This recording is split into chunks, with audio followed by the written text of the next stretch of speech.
이 시간 우리 누가복음 말씀 47번째 시간으로 5장 1절로 7절까지 말씀을 통해서 하나님께서 저와 여러분에게 주시는 메시지를 나누도록 하겠습니다. 자, 먼저 우리가 지난 시간에는 4장 40절로 44절까지 말씀을 함께 보았습니다.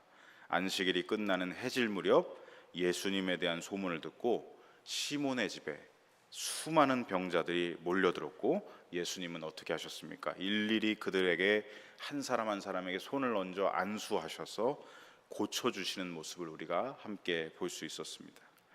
그렇게 예수님은 누구보다 바쁜 안식일을 보내시고 마무리하시고 다음 날 해가 뜨는 아침이 되자 시몬의 집에 나오셔서 한적한 곳으로 나아가셨습니다.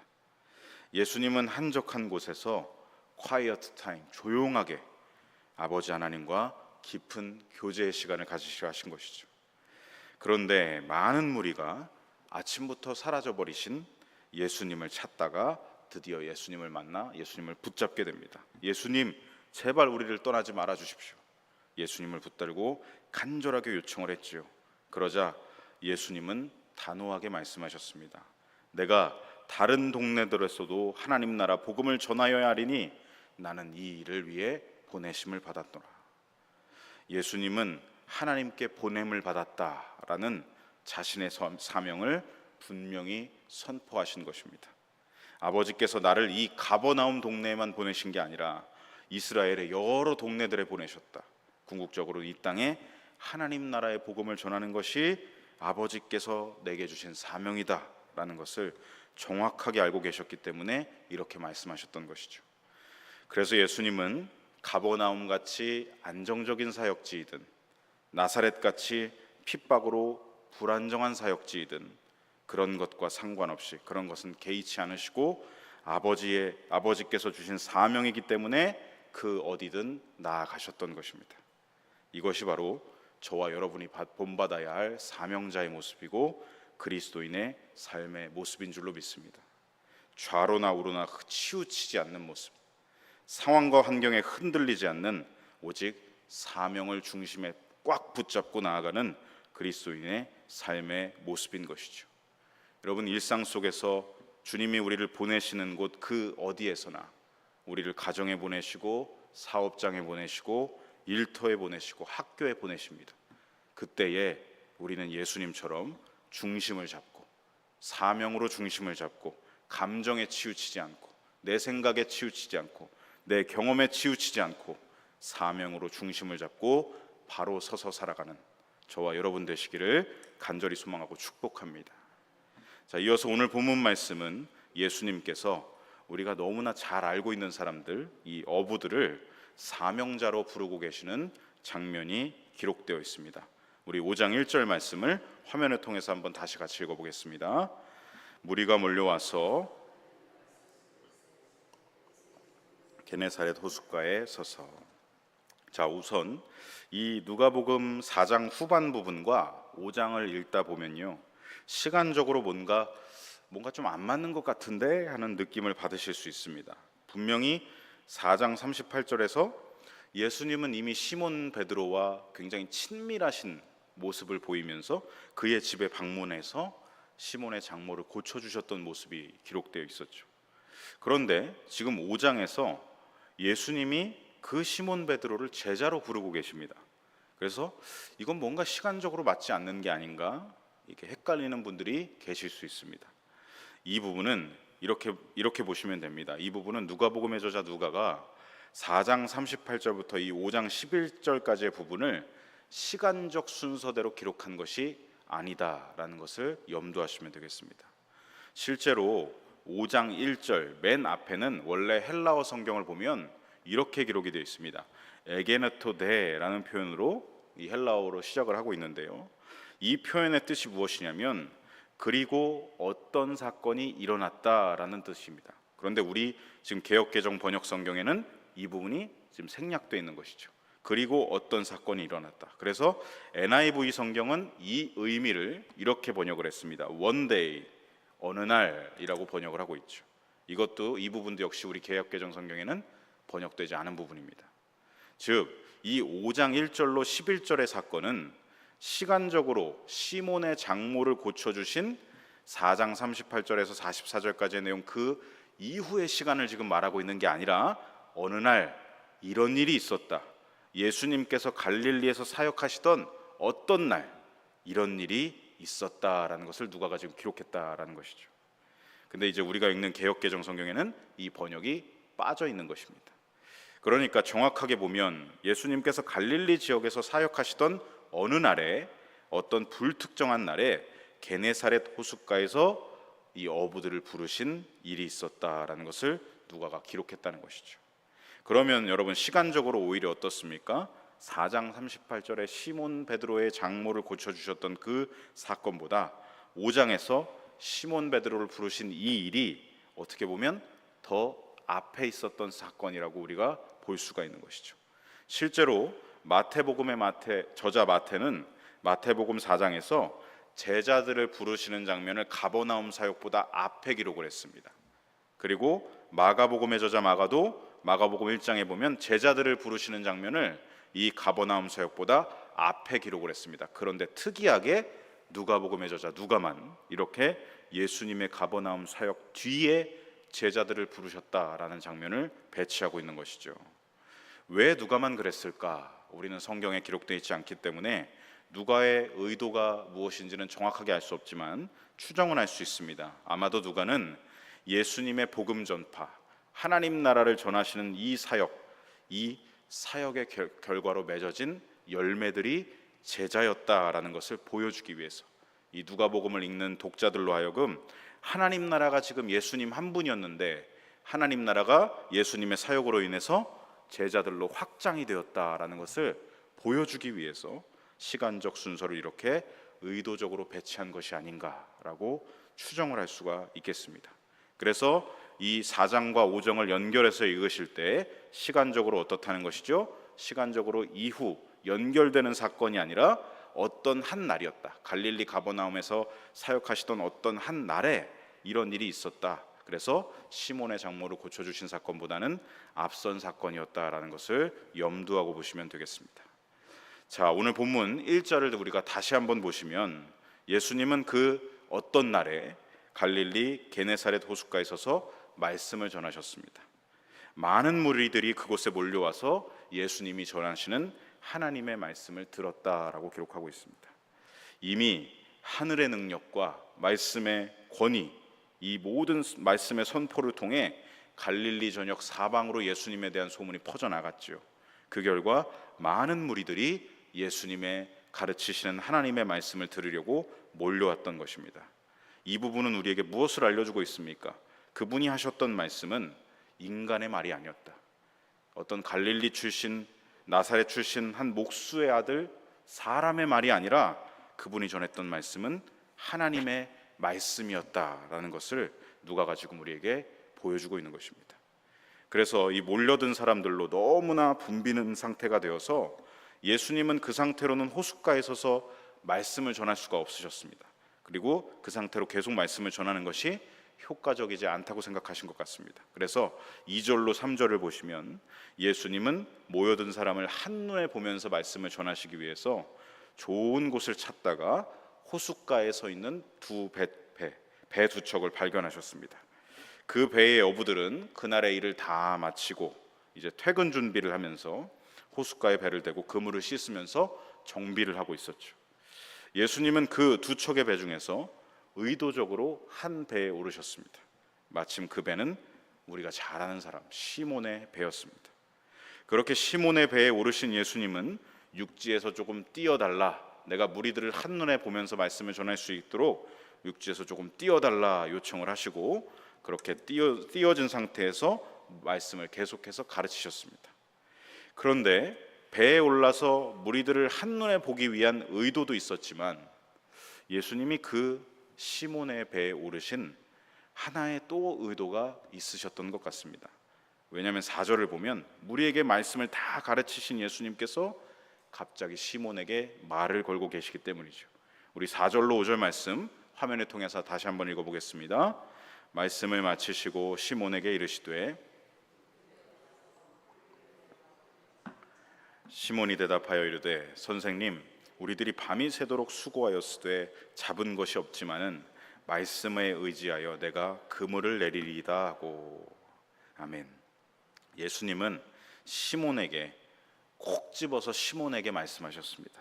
깊은 데로 가서 그물을 내려 고기를 잡아라. 갑자기 이러한 명령을 시몬에게 내리시는 예수님, 시몬의 머릿속엔 어떤 생각들이 스쳐갔을까요?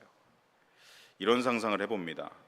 아니, 많은 사람들을 가르치실 정도로 권위가 있는 선생님인 건 알겠는데, 소문으로 듣기로는 나사렛 출신 목수의 아들이라고 들었는데, 물고기 잡는 일은, 어부의 일은 평생 동안 한 번도 해본 적이 없으실 것 같은데 왜 저렇게 말씀을 하실까?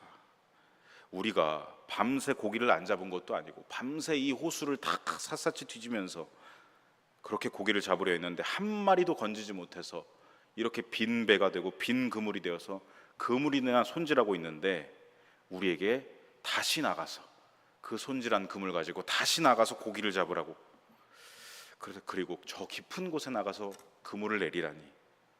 전문직 어부인, 평생을 어부로 살아온 시몬에게는 솔직히 말하면 납득이 될 수가 없는 말이었죠. 순간적으로 그래서 이런 생각들을 해보지 않았을까라는 상상을 해보게 됩니다. 여러분, 왜냐하면 이 갈릴리 호수에는 오전에는 깊은 곳에 물고기가 없었다고 합니다. 지금 밤을 새고 아침이 되었죠. 오전에는 깊은 곳에 물고기가 없었고, 게다가 어부들은 알죠. 어디에 고기가 있는지 포인트들을 다 알고 있습니다. 여러분들 TV 보시면 도시어부나 이런 거 보시면 그 낚싯배의 선장들은 줄줄이 다 꿰고 있잖아요.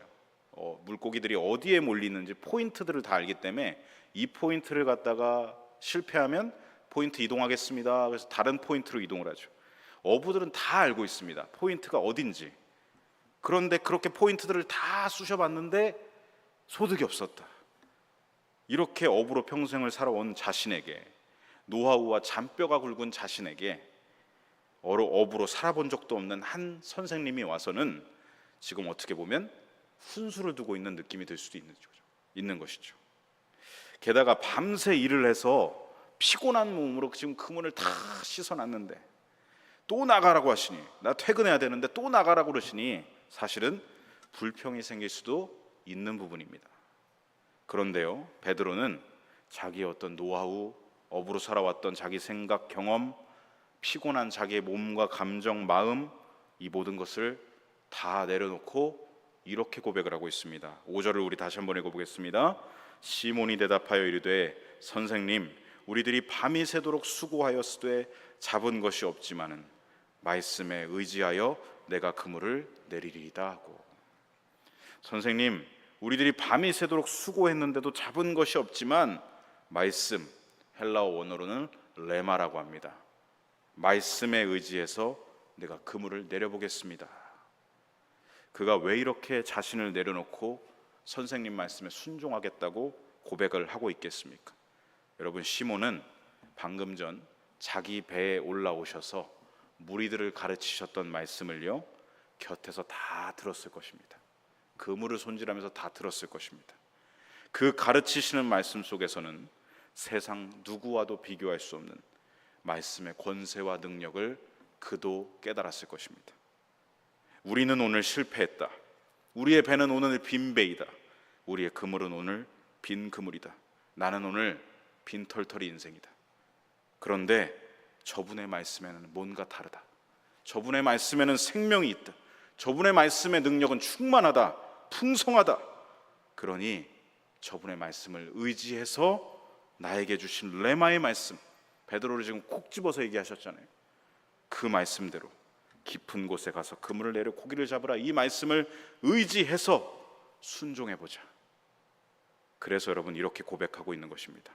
내게 주신 말씀 레마에 의지하여 내가 그물을 내리겠습니다. 사랑하는 성도 여러분, 오늘 저와 여러분의 인생도 내게 주시는 말씀에 의지하여 순종하는 인생, 신앙 되시기를 간절히 소망하고 축복합니다. 성경을 읽다가, 우리가 예배 시간에 말씀을 듣다가, 또 개인적으로 조용한 시간 말씀을 묵상하다가 성령님께서 내 마음을 콕 집어서 주시는 말씀이 있습니다. 때로는 감동해 주시는 말씀, 때로는 강권하시는 말씀, 때로는 나를 책망하시는 말씀, 때로는 나를 위로하고 격려하시는 말씀, 그 레마의 말씀, 나를 콕 집어 주시는 말씀이 들려오시면 오늘 본문의 시몬과 같이 반응하시기 바랍니다. 계산하지 말고, 앞뒤 재지 말고, 주저하지 말고, 머뭇거리지 말고 즉각 말씀의 순종으로 나아가는 저와 여러분 되시기를 소망하고 축복합니다. 그렇게 내게 주신 말씀에 순종한 결과는 어떻게 되었습니까? 오늘 본문에 6절로 7절에 나와 있습니다. 우리 한번 6절로 7절의 말씀을 같이 한번 읽어보겠습니다. 그렇게 하니 고기를 잡은 것이 심히 많아 그물이 찢어지는지라. 이에 다른 배에 있는 동무들에게 손짓하여 와서 도와달라 하니 그들이 와서 두 배의 채움에 잠기게 되었더라. 아멘. 6절을 보시면 그렇게 하니, 내가 의지하여 순종하겠습니다 말만 한 게 아니라 어떻게 했다고요? 그렇게 하니, 순종하니. 우리는 오늘 빈 배였고, 우리는 오늘 빈 그물이었고, 우리는 지금 너무나 지쳤고, 우리는 텅텅 빈 털털이지만 주의 말씀에 의지하여 그렇게 그물을 던지니 어떻게 됐다고 합니까? 그물이 찢어질 정도로. 7절, 혼자서는 도무지 감당이 되지 않아서 다른 배의 동무들 안드레, 야고보, 요한에게 도움을 요청할 정도로 그렇게 두 척의 배가 모두 잠길 정도로 만선이 이루어진 것입니다. 여러분, 빈 배, 빈 그물의 인생이 주님을 만나서 주님의 말씀을 듣고 순종했더니 만선의 인생이 되었습니다. 성도 여러분, 주님을 만나고 주님의 말씀에 의지하여 순종하면 주님이 일하시는 것을 보게 됩니다. 말씀에 순종하는 길은 뒤이어 은혜와 축복의 길로 이어진다는 것을, 생명의 길로 이어진다는 것을 늘 기억하시기 바랍니다. 그래서 나를 향해 언제나 하나님은 최선이시다, 나를 향해서 최선으로 일하고 계신다, 하나님을 신뢰하며 순종의 발걸음을 날마다 한 발짝 한 발짝씩 이어가시는 저와 여러분 되시길 소망하고 축복합니다. 자, 오늘 이 말씀을 마무리하면서 오늘 주신 말씀을 우리의 삶에 함께 적용해 봅니다. 빈 배와 빈 그물, 오늘도 우리는 실패해서 지치고 피곤한 텅 빈 마음, 텅 빈 몸과 같지만 말씀에 의지하여, 레마의 말씀에 의지하여 그물을 내려 순종했을 때 가득 만선으로 풍성하게 채우시는 예수님, 여러분, 그분이 바로 우리가 믿고 신뢰하고 따르며 아버지라고 고백하는 우리의 주님이십니다. 사랑하는 성도 여러분, 모든 예배 때마다, 성경 말씀을 읽을 때마다, 큐티 말씀 묵상을 할 때마다 주님께서 나에게 콕 집어 하시는 말씀을 귀 기울여 들으시고 그 레마의 말씀을 내 것으로 믿음으로 취하시기 바랍니다. 그리고 언제나 그 말씀 받기를 사모하며 성령님께 기도로 구하며 말씀을 읽고 듣고 묵상하시기 바랍니다. 그 주시는 말씀을 받고 마음에 감동과 강권하심과 책망하심과 위로와 격려가 임하면 우리는 어떻게 해야 됩니까? 계산하지 않고 앞뒤 재지 않고 즉각적으로 말씀을 신뢰하여 순종으로 나아가야 할 줄로 믿습니다. 여러분, 우리 하나님은 신뢰할 만한 분이십니다. 내 마음과 힘은 믿을 수 없고 사람은 믿음의 대상이 아니지만 우리 하나님은 유일하게 우리가 진정으로 믿을 만한 하나님이십니다. 왜냐하면 하나님은 무엇이 자녀에게 최선의 길인지를 아시기 때문에 그 모든 일을 최선의 방법으로 이루어 가시는 분이시기 때문입니다. 날마다 나의 아버지, 나의 주님을 신뢰하며 순종의 발걸음을 이어감으로 놀라운 하나님의 은혜와 축복과 역사를 경험하셔서 간증을 하나님 앞에 보고하여 올려드리는 저와 여러분의 인생 되시기를 간절히 소망하고 축복합니다.